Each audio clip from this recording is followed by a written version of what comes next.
Hello friends, आज हम पढ़ेंगे टाइप्स ऑफ डिजीज़ कि डिजीज़ जो होती हैं, बीमारियाँ, वो कितने टाइप्स की होती हैं।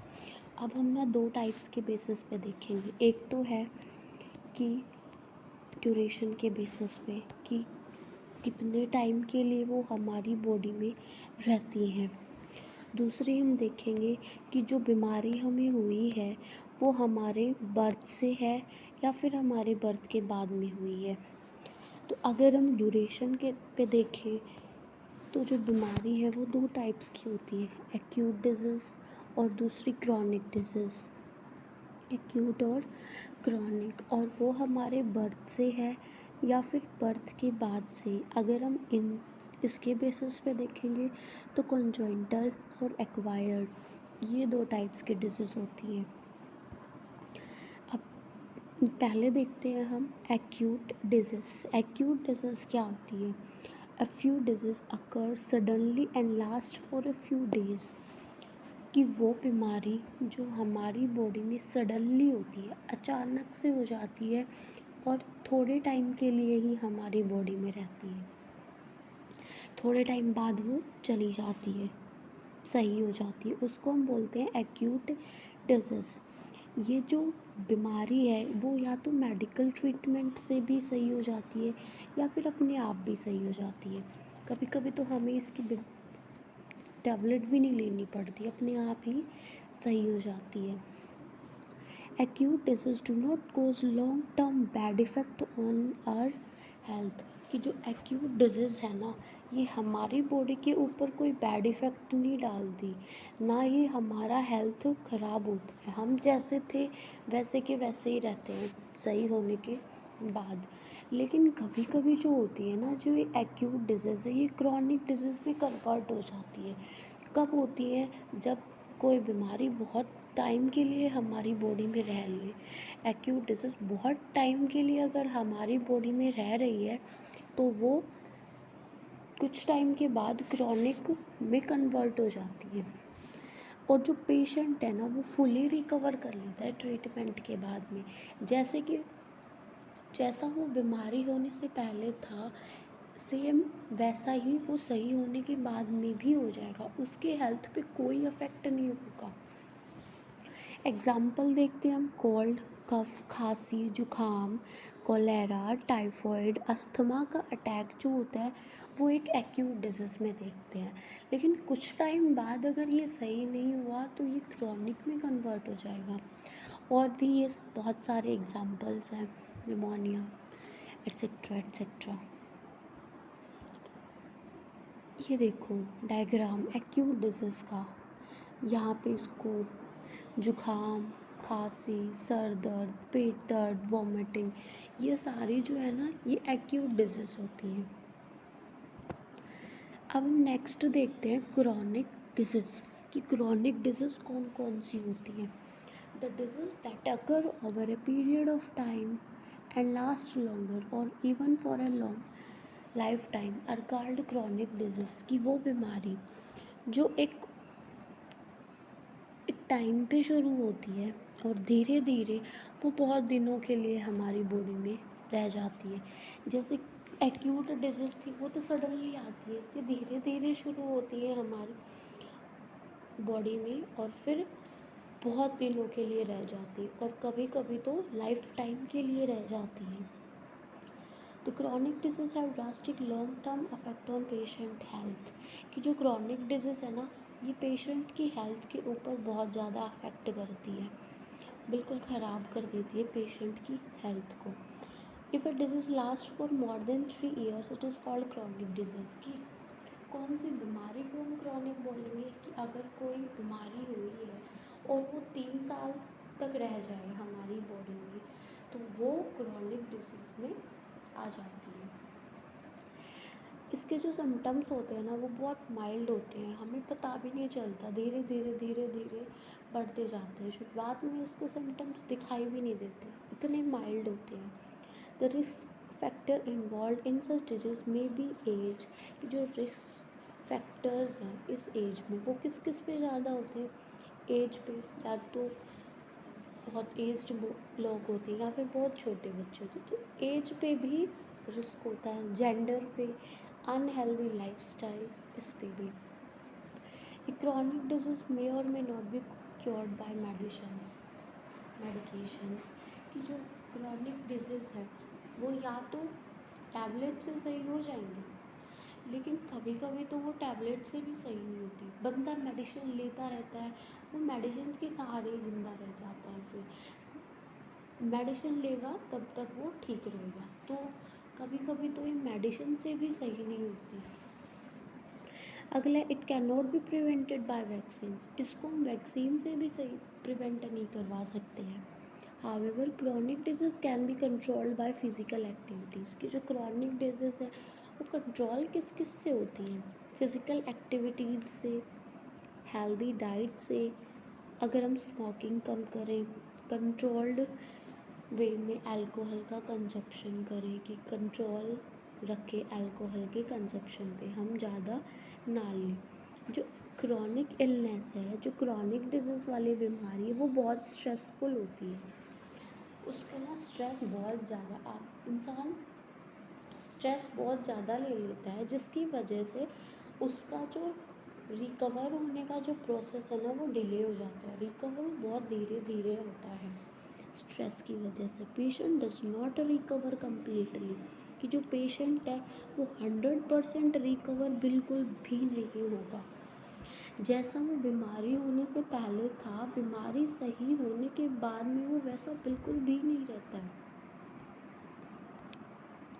Chronic illness, chronic disease progress gradually and usually end up causing long term damage to organ। कि जो chronic disease है वो पहले तो धीरे धीरे बढ़ती है, लेकिन बाद में वो बहुत ही ज़्यादा डैमेज कर देती है हमारे ऑर्गन को या फिर ऑर्गन सिस्टम को। Because long term damage to the body of the patient. कि ये पेशेंट की बॉडी को लॉन्ग टर्म के लिए डैमेज कर देती है। The chronic disorder will make us lose weight and feel tired at all the times. की जो क्रॉनिक डिसऑर्डर है ना वो हमारा जो वेट है वो लूज़ करवा देती है, और हम हर टाइम जो है वो थका थका महसूस करते हैं क्रॉनिक डिसीज़ की वजह से। एग्जाम्पल में देख लेते हैं हम एलिफेंथसिस, ट्यूबरक्लोसिस, डायबिटीज़, कैंसर एट्सेट्रा। अब एक बेसिस हमने देखा था ड्यूरेशन का बेसिस। ड्यूरेशन के बेसिस पे दो टाइप्स की थी, एक्यूट डिजीज़ और क्रॉनिक डिजीज़। और दूसरा हमने देखा था कि बीमारी अगर हमारी बर्थ से है या फिर बर्थ के बाद से, उस बेसिस पे भी हमने दो टाइप देखी थी। अब वो दो टाइप देखते हैं। एक तो है कॉन्जेनिटल डिजीज़। पहला देखते हैं हम कॉन्जेनिटल डिजीज़ का। कॉन्जेनिटल डिसऑर्डर, ये जो डिसऑर्डर है प्रेजेंट फ्रॉम बर्थ। ये डिसऑर्डर हमारे बर्थ से ही प्रेजेंट होता है। जब से बच्चा जन्म लेता है तभी से ये डिसऑर्डर उसमें होता है। ये जो डिसऑर्डर है इनहेरिटेड भी हो सकता है और एनवायरमेंटल फैक्टर से भी हो जाता है। इनहेरिटेड में हम देखते हैं जीन्स और क्रोमोसोम। तो जीन और क्रोमोसोम से देखते हैं क्या होता है। अगर जीन म्यूटेशन हुई है तो क्या होगा? हीमोफीलिया होगा, कलर ब्लाइंडनेस होगा, सिकल सेल एनीमिया, ये बीमारियां होंगी। और अगर क्रोमोसोम में म्यूटेशन हुई है तो डाउन सिंड्रोम, टर्नर सिंड्रोम, ये होगा। और दूसरा फैक्टर है इन्वायरमेंटल फैक्टर। इन्वायरमेंटल फैक्टर में है क्लेफ्ट प्लेट। इसमें क्या होता है, जब कोई भी लेडी प्रेग्नेंट होती है तो वो अल्ट्रासाउंड के लिए जाती है, तो बार बार अल्ट्रासाउंड करवाने से भी म्यूटेशंस आ जाती हैं उसमें। तो एक एनवायरमेंटल फैक्टर्स में ये है, म्यूटेशन की वजह से फिर वो डिजीज़ अकर कर लेती है। दूसरा टाइप है एक्वायर्ड डिजीज़। जैसे कि नाम से हमें पता चल रहा है एक्वायर, मतलब कि हमने एक्वायर की है। This disease develops after birth. कि ये जो बीमारी है ये बर्थ के बाद में शुरू होती है। An acquired disease is one that began at some point during one's lifetime। कि जो ये बीमारी है वो एक पॉइंट पे जाके शुरू होती है, जैसे एक एज पे जाके ये बीमारी डेवलप करना शुरू करती है। Acquired disease, it simply means acquire after some time. Acquired disease का मीन्स क्या देखते हैं, सिंपल होता है, एक्वायर्ड समटाइम्स आफ्टर, मतलब कि कुछ समय बाद उसको एक्वायर करना। ये भी फर्दर दो टाइप्स की होती है, इन्फेक्शियस और नॉन इन्फेक्शियस। पहले हम देखते हैं इन्फेक्शियस डिजीज। इन्फेक्शियस डिजीज क्या होती है, the disease are spread from infected person to other person. वो बीमारी इन्फेक्शियस डिजीज अगर एक को हुई है तो वो उसके से दूसरे को भी हो जाती है, अगर वो उसके कांटेक्ट में आया। और कांटेक्ट में आने के कौन कौन से हैं, एयर के थ्रू कांटेक्ट में आ सकता है, वाटर के थ्रू, फूड के through, physical contact, sexual act और इंसेक्ट, इन सारी चीज़ों के थ्रू वो किसी एक से दूसरे के कांटेक्ट में आ सकते हैं। Spread from infected person to normal person. The positive agent of these disease are called pathogen और इन्फेक्शियस एजेंट, कि जो इस बीमारी को एक से लेकर दूसरे तक कैरी करते हैं उसको हम पैथोजेंस या फिर इन्फेक्शियस एजेंट बोलते हैं। और ये जो एजेंट होते हैं, इन्फेक्शियस एजेंट या फिर पैथोजन, वो माइक्रो ऑर्गेनिज्म भी हो सकते हैं, जैसे कि बैक्टीरिया, वायरस, फंजाई और पैरासाइट्स, ये हो सकते हैं। और कभी कभी तो मल्टी सेलुलर ऑर्गेनिज्म भी बीमारी कर देता है। मल्टी सेलुलर ऑर्गेनिजम्स में जैसे हम वर्म को देखते हैं, ये एक मल्टी सेलुलर ऑर्गेनिज्म है जो कि इन्फेक्शियस डिजीज़ कॉज कर सकता है। अब बैक्टीरिया से देखते हैं हम कौन सी बीमारी होती है, टाइफॉइड, फीवर, कॉलेरा, ये बैक्टीरिया फैलाता है। इसका इन सारी का पैथोजन बैक्टीरिया होता है। कोल्ड, इन्फ्लुएंजा, डेंगू, इनका पैथोजन वायरस होता है। और फिर AIDS, acquired immunodeficiency syndrome, ये भी वायरस के थ्रू ही फैलती है। फंजाई, जितने भी हमारे स्किन इन्फेक्शन होते हैं, त्वचा से संबंधित रोग, वो सारे फंजाई फैलाती है।